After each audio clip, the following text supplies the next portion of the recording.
For more on the Iran peace talks and the future of U.S.-Israel relations, also what's next for the region, I'm joined now for an exclusive interview with Israeli Prime Minister Benjamin Netanyahu. Prime Minister, thank you so much for joining the Sunday briefing, sir. Well, good to be with you, Jackie. And again, congratulations on your marriage. Thank you very much, Prime Minister.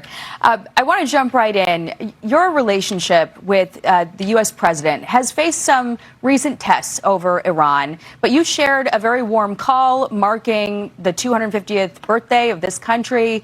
You called the U.S. a guarantor of global freedom, and you arranged a meeting here in the U.S. soon. When is that meeting set to happen, and should people take this as some signal that any potential rift has been mended? I don't think there's a rift. America called us the model ally because we're, unlike many of your so-called allies, we actually fight alongside you.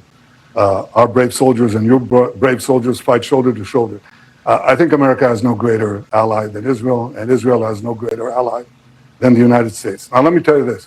President Trump is the leader of the United States. He does what's good for America. I'm the leader of Israel, the one and only Jewish state. I do what's good for Israel. 99% of the time, we see eye to eye. But in any family, in any close friendship, there are sometimes differences of opinion, and we discuss them openly, I can tell you, in a free spirit, and usually we resolve them too. That free-spirited debate has made some headlines recently. Last month, the president made clear that you're going to have to accept whatever deal with Iran that the U.S. reaches. He told the Financial Times he won't have any choice. I call the shots. And then he doubled down on this yesterday, telling Axios Netanyahu knows who the boss is. Do you accept that the U.S. would have final say when American and Israeli interests diverge? Well, first of all, let me say that we have an excellent relationship, which is defined, as I said, between allies. He's obviously the leader of the United States, which happily is the leader of the world. And Israel is a very strong, vibrant, democratic state. In fact, the only democratic state in the Middle East in a very large radius, and we're great allies. I think that the real question is, do we have differing goals when it comes to Iran? And the answer is no. We are set on the same goal. We want to see Iran give up its nuclear weapons program. We want to see the nuclear enriched material removed. We want to see the enrichment sites for nuclear material dismantled. We have other common objectives.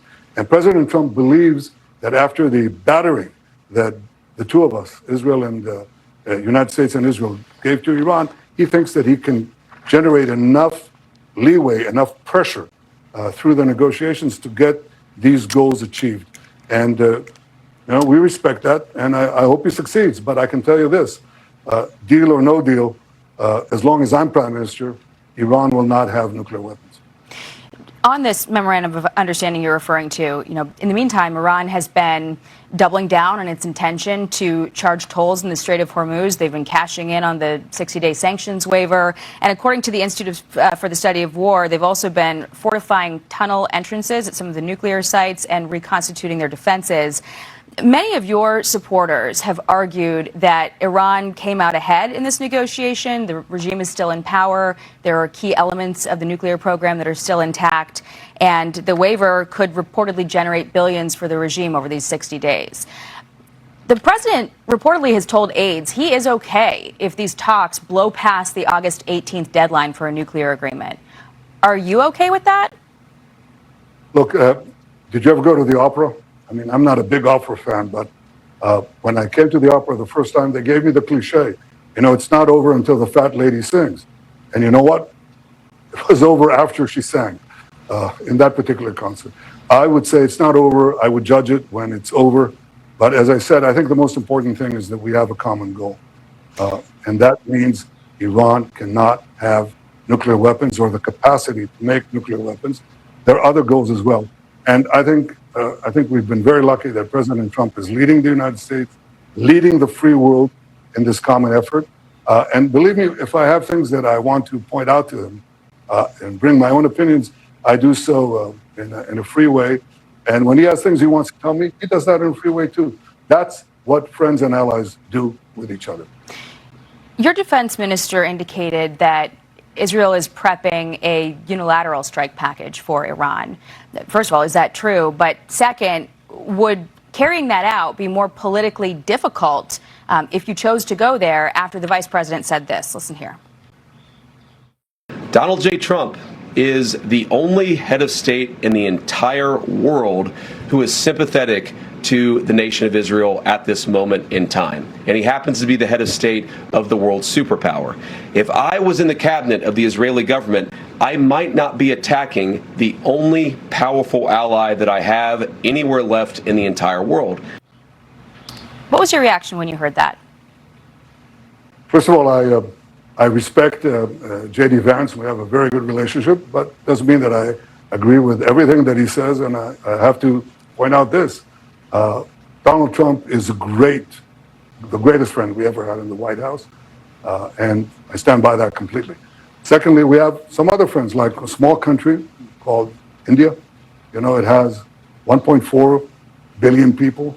And boy, do we have a tremendous support there. Mm-hmm. You know, I have this Facebook thing, and I'm just flooded by the overwhelming support there, and we have many others. Let me tell you where we have support, because it's fashionable now, and you know, in many countries, because their media and their social media are inundated with anti-Israel, anti-Semitic material.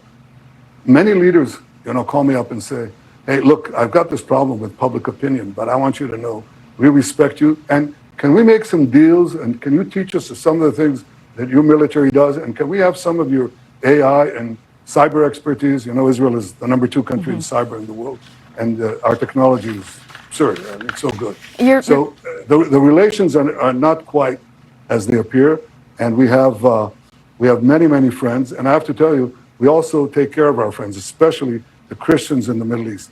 The Christian villages in Lebanon, some of them have actually asked to be annexed to Israel because we protect them against the Hezbollah fanatics who want to kill them. And we do the same things with Christians everywhere. Well, you're protect leading the Christians in the Middle East. You're touching on my next question, because a source close to the vice president's team told Politico that statement that he made reflects his view of this new political reality where, quote, the vice president sees that the ground is shifting against Israel among voters, including with younger Republicans. He's responding accordingly with nuance instead of stridency. Do you take that as a warning that if Israel were to act alone, the Trump administration would withhold its backing? Well, first of all, it concerns me that there's that element of anti-Israel. First of all, in the Democratic Party and in the woke right, I'm concerned with that. And to the extent that we can do something to mend it, obviously I'll do it. But I find that there's something unique about these attacks. And that something is that the people who hate Israel end up hating America. And I've seen that, you know, when they do these these demonstrations, these protests against Israel defending itself, this tiny country defending itself against these terrorist murderers who commit to exterminate us. And we do what any self-respecting country would do, we defend ourselves.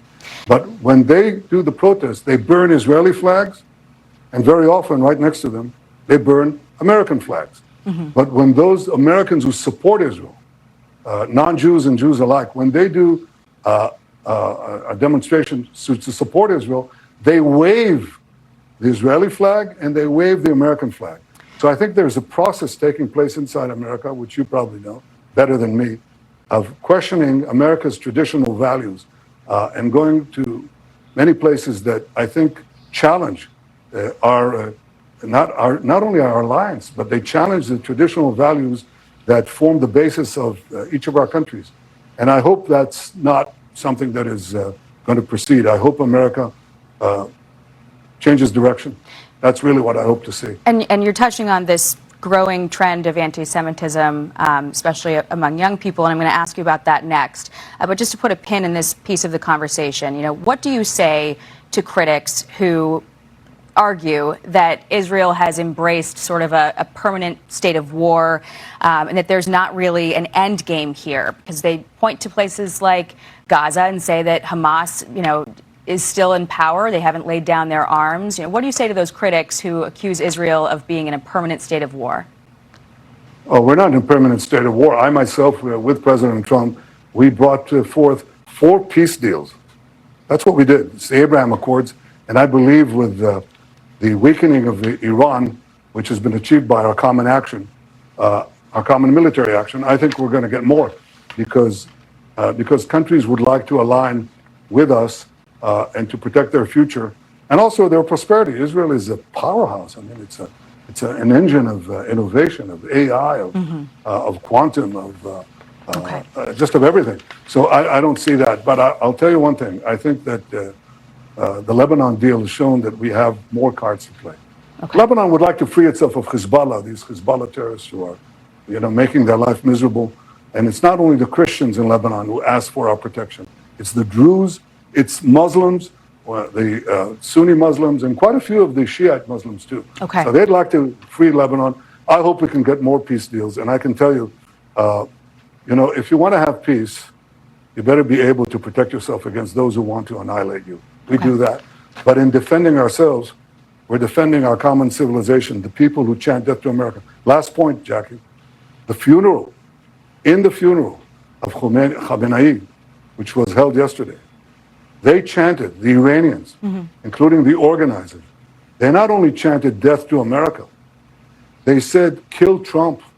They chanted death to Trump. Yeah. Well, you're not going to hear that in Israel. Israel is the best ally the United States has anywhere around the world. Well, that brings me here because I want to make sure that we talk about this sweep of democratic socialists on the left in America who have unseated a number of moderate, even some progressive incumbents who are very well funded. Happened in New York, happened in Colorado.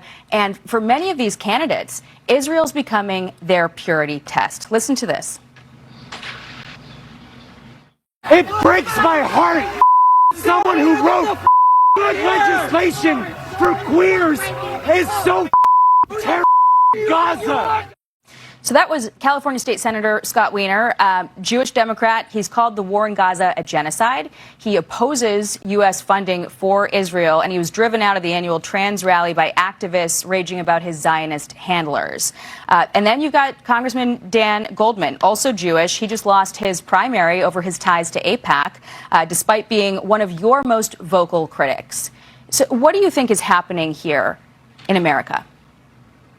I think there's obviously a very anti-Israel and an anti-American wave, and I think they're connected because then look at the values that they have. What do they want to see? Do they want to see a strong America defending America's interests and around the world when it's necessary, or do they want to see a different America? And of course, also on the foundations of free markets, for example, that I believe in very strongly. And that many Americans have believed it, and I think they made America great. No, they challenged that too. So I think there's a correlation between that. And unfortunately, people who know better, I would say who should know better, but I think they all know better. And these people let themselves be swept by these irrational protests and this very toxic ideology. I don't think it lasts because I think America can try it. Okay. Just try it. Try socialism. Final word. We tried it. We tried it here. It didn't work that much. So I decided to try free markets. It worked a lot better. And, Americans will eventually get that picture, too. Final word here with about 15 seconds left. Taken together, what the vice president said about younger Republicans and what we're seeing with this growing radicalism on the left, are you worried about the long-term durability of the U.S.-Israel relationship? I worry about the trends that I see. I won't tell you that I'm not worried about it because I think it has something to do with frankly, with the social media, with the penetration of social media that has been used and abused by countries, 3 in particular, and they've had bot farms that push the stuff against America and against Israel, and it focuses on young people and young Americans, and I can't say that I'm not worried about the effect that it has. How do you combat this? It's hard because democratic countries don't have the ability to fight this this bot war and with the same means. We are accountable, we're transparent. It's not so simple. But I think you'll see a correlation between the penetration of certain social media and the decline in patriotic American feelings and support for Israel. Okay. It's something we have to deal with. But am I worried about it? Look, I think that our alliance is not merely based on common interests. I think it's based on common values. And as long as we stick to those common values, freedom, the right of every individual to live and not be slaughtered by fanatics, people should have free choice in their lives. Okay. And of course, to have our common heritage, which has brought so much to the world. I think as long as we have that, our alliance will be fine. We'll have to leave it there. The most important thing that I can say, Jackie, in closing, is that I want to wish you and the people of America a happy 4th of July. 250 years of freedom, and frankly, 250 years of defending freedom. America has been the stellar force in this century and in the past one, in modern times. If you hadn't had America, you'd have Nazi totalitarianism, Stalin totalitarianism, and others. And I think America has been a great force for good. That doesn't mean that it's perfect. Israel is not perfect either. Okay. But it has been a force for immense good. And our alliance has been a terrific one. And it'll continue to the extent that I have anything to do with it, and the people of Israel, who are unabashedly pro-America. Prime Minister Benjamin Netanyahu, we'll have to leave it there. We are out of time. Always appreciate talking to you, sir. Thank you for joining us once again on the Sunday briefing, and hope to see you again soon. Thank you, Jackie. Happy 4th of July. Thank you.